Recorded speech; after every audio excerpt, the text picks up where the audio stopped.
Hello friends, আজি মই বনাব লৈছো হাক্কা নুডলছ।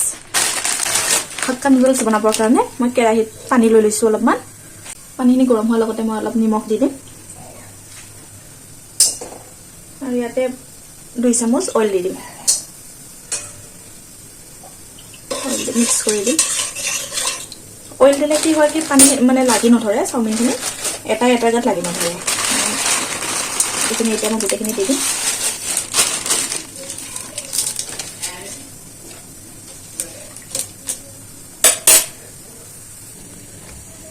নুডলছখিনি যেতিয়ালৈকে বইল হয় তেতিয়া মই এই অলপ সবজি কাটি লম। বন্ধাকবি লৈছো আৰু ইয়াতে অলপ গাজৰ লৈ লৈছো। মই সৰু সৰু কাৰণে 5টা গাজৰ লৈছো। এইখিনি মই এতিয়া বঢ়িয়াকৈ কাটি লম। আৰু এটা ডাঙৰ সাইজৰ পিয়াজ লৈ লৈছো।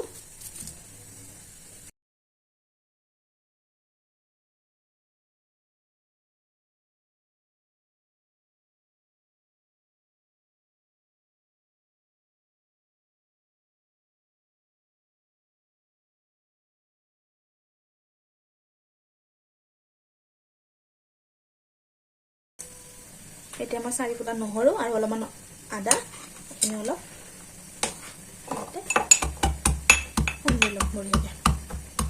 আমাৰ চাওমিনখিনি বইল হৈ গ'ল। দেখিছে নহয়, এনেকৈ লাৰি যাব। যদি সিজি যায় বন্ধ কৰি এতিয়া আৰু দেৰি নকৰি যিমানখিনি আমাৰ নুডলছ আছিলে চাওমিন বইল কৰি ৰাখিছিলোঁ এতিয়া আমি ইয়াতে মানে জালি টাইপৰ খৰাহী এটা লৈ গোটেইখিনি দি ঠাণ্ডা পানীৰ লগত ভালকৈ ধুব লাগিব।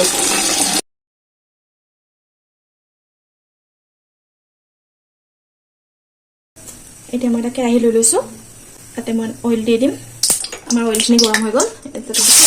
আদা নহৰু মই হেৰি কৰি থৈ দিছিলোঁ, খুন্দি থৈ দিছিলোঁ, সেইখিনি দি দিছোঁ। তাৰপিছত মই পিঁয়াজ কাটি ৰাখিছিলোঁ এটা, সেইখিনিও দি দিছোঁ। পিঁয়াজৰ লগতে গাজৰখিনি যে কাটি ৰাখিছিলোঁ, গাজৰ অলপ সিজোতে টাইম লাগে, গাজৰখিনি মই দি দিছোঁ।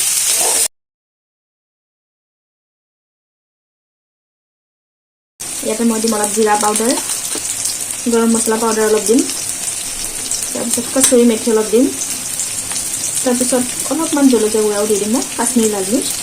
তাৰপিছত আপোনাৰ যদি মেগী মছলা আছে দিব, আৰু যদি মেগী মছলা নাই তেতিয়াহ'লে আপুনি অলপমান চিকেন মছলা দিব পাৰে। নুডলছত অলপমান মছলা অলপ বেছি হ'লে ভাল লাগে খাব। তাৰপিছত আমি কাটি ৰাখিছিলোঁ যে বন্ধাকবিখিনি ইয়াতে দি দিম। অলপমান ৰাখি থৈ দিম, মই লাষ্টত দিম। অলপমান মই ৰাখি থৈ দিছোঁ।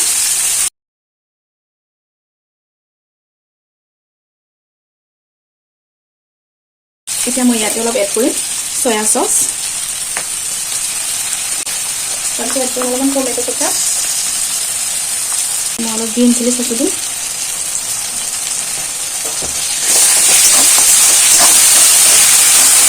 আজিনামোটো অলপমান দি দিম।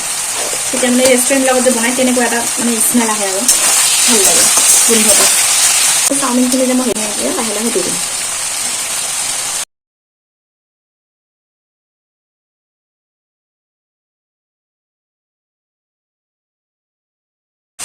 আৰু এতিয়া লাষ্টত মই এড কৰিম এই যে কাটি ৰাখিছিলোঁ বন্ধাকবিৰ পাতখিনি, এতিয়া অলপ অলপ কৰি দি দিম।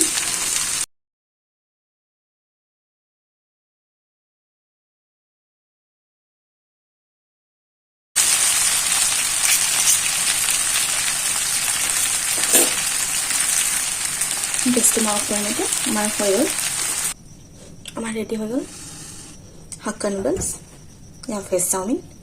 দেখিছে নহয় ফ্ৰেণ্ডছ, একদম মানে প্ৰায়